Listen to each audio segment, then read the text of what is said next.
Muito bem, então vamos analisar o exercício. A fórmula que permite calcular então esse deslocamento da bola, né, é y igual a menos x ao quadrado mais 8x, tá certo? Então o menino dá o saque na bola do vôlei, olha, ela faz essa parábola, tudo bem? E toca o solo, beleza? Muito bem, então vamos lá. O que ele pergunta? Qual a altura máxima que a bola vai atingir? Gente, é um problema então que nós chamamos de máximos e mínimos. Por que esse é um problema de máximos e mínimos? Sempre que o problema tem uma função do segundo grau, tá certo? E trabalha pedindo um maior valor, um valor máximo, ou um menor valor, ou um valor mínimo, é um problema de máximos e mínimos. Então a gente tem que entender bem o que significa o y e o x nessa forma. O y é a altura, tá certo? Então, se eu calcular o y do vértice, eu vou calcular o quê? A altura máxima da bola. E se eu calcular o x do vértice, o que eu vou calcular? Eu vou calcular o tempo que essa bola demora para atingir a altura máxima. Tudo bem? Muito bem. Então, nesse caso, eu vou usar a fórmula do x do vértice. X do vértice é igual a menos b sobre 2a. Tá certo? Muito bem, então vou substituir os valores que eu tenho nessa função. Quanto vale o b? O b vale 8, então menos 8 sobre 2 vezes o a, que é menos 1. Certo? O coeficiente do x ao quadrado é menos 1, é o a, e o b é menos 8. Menos 8 dividido por menos 2 vai dar quanto? 4 positivo. Então demora 4 segundos para a bola atingir a altura máxima. Tudo bem, gente? Bom, e se eu perguntasse para você, quanto tempo demora para a bola tocar no solo? É o dobro do tempo para atingir a altura máxima. Porque se ela demora 4 segundos para atingir a altura máxima, ela demora o mesmo tempo para, da altura máxima, tocar o solo. Então a bola vai demorar 8 segundos para tocar o solo. Tá certo? E se eu quiser calcular esta altura máxima? Você pode usar a fórmula do y do vértice, que é igual a menos delta sobre 4a. Então, com esta fórmula, eu calculo o y do vértice, que nesse caso é a altura máxima. Mas também você pode calcular a altura máxima substituindo o x do vértice lá na fórmula no lugar do x. Tudo bem? Então, eu posso calcular o y do vértice assim, ó. Menos, no lugar do x eu coloco 4 ao quadrado, mais 8 vezes o x, que é 4. Então, o y do vértice será igual a menos 16. O professor não teria que ficar mais 16? Não. Repare que o menos não está sendo elevado ao quadrado, só o 4. Por isso que fica menos 16. Mais 8 vezes 4, que é 32. Então, a altura máxima vai ser de 16 metros. Essa é a altura máxima que esta bola atinge. Tudo bem, gente? Então veja que é um exercício bem tranquilo que permite que você calcule a altura máxima e o tempo para atingir a altura máxima. É um clássico problema de máximos e mínimos.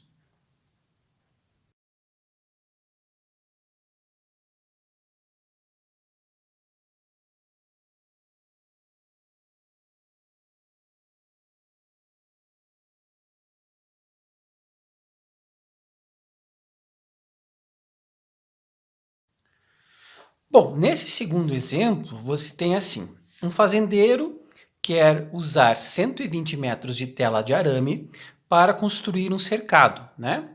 E esse cercado, como você está vendo aqui, ó, ele vai usar um muro pré-existente. Quer dizer, você vai colocar os 120 metros de tela nesse lado e nesse lado. E esse cercado tem que ser um cercado de forma retangular, tá certo? Muito bem. Então, se eu não vou usar o arame no muro, eu vou usar nesses 3 segmentos. Eu sei que esse segmento é igual a esse, já que é um retângulo. E esse outro seria igual a esse pedaço aqui. Mas é que aqui eu não vou usar o arame, ó. Eu vou usar o arame aqui, aqui e aqui. Ou seja, se eu somar x mais y, essa soma tem que dar igual a quanto? 120 metros de tela de arame.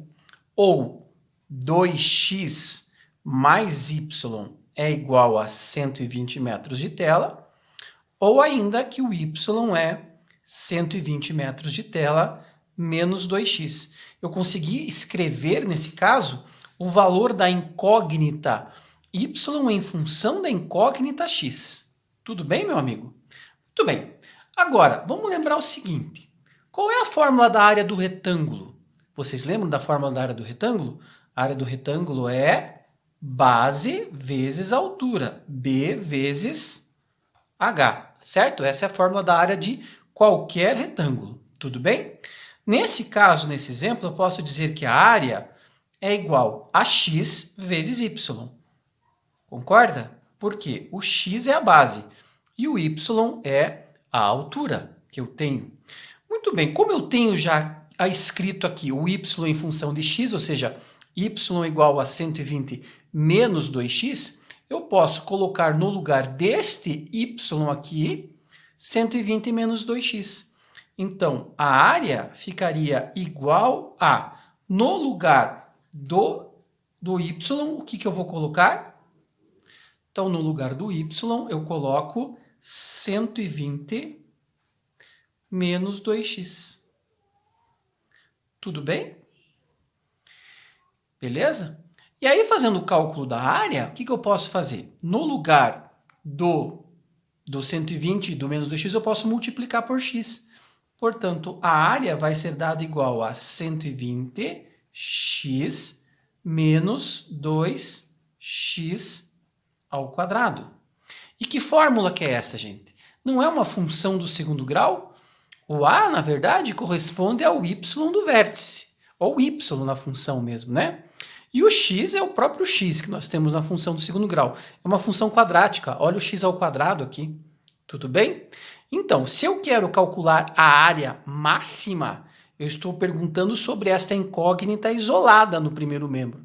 Eu estou perguntando sobre o y. Então, se eu quero calcular a área máxima, eu vou usar o y do vértice. Se eu quisesse as dimensões para a área máxima, aí eu calcularia o x do vértice. Mas como eu quero a área máxima, eu vou calcular o y do vértice. Então, nesse caso, ou eu uso a fórmula do y do vértice, tá? Menos delta sobre 4a, que você já conhece, ou eu calculo primeiro o valor do x do vértice, que eu acho mais fácil, e coloco o resultado aqui para achar o valor da área máxima. Então, se eu for calcular o x do vértice, como é que fica o x do vértice? Menos b menos 120 sobre 2a, 2 vezes menos 2, que vai ser menos 120 divididos por menos 4, portanto, o x do vértice vai dar igual a 30 metros. Essa é a dimensão x aqui que eu tenho, ela vale 30 metros. 30 mais 30, 60, quer dizer que o y vale 60. 30, 60, 30, fecha os 120 metros. Mas como eu quero a área máxima pode ser calculada usando no lugar do x aqui nessa função o valor de 30. Ou seja, 120 vezes 30 menos 2 vezes o 30 elevado ao quadrado. Portanto, a área máxima vai ficar igual a 30 vezes 120, 3.600, certo? Menos 30 ao quadrado é 900, 900 vezes 2 é 1.800. Portanto, a área máxima, nesse caso, será de 1.800 metros quadrados. Tudo bem? Então, são dois exemplos clássicos de exercícios chamados problemas de máximos e mínimos. No primeiro, ele já deu a fórmula da função do segundo grau. Nesse segundo, eu tive que desenvolver a fórmula da função do segundo grau, mas não é tão difícil, tá? Se fala em maior valor, o valor máximo, ou menor valor, o valor mínimo, é um problema de máximos e mínimos. Você vai usar as fórmulas de x do vértice e de y no vértice, ou as duas fórmulas, dependendo dos exercícios. Tá? Mas sempre essas fórmulas para determinar esses valores. Se a pergunta for a incógnita isolada, é o y no vértice. Se a pergunta for a incógnita ao quadrado, é o x do vértice. Tá bom, galera? Valeu!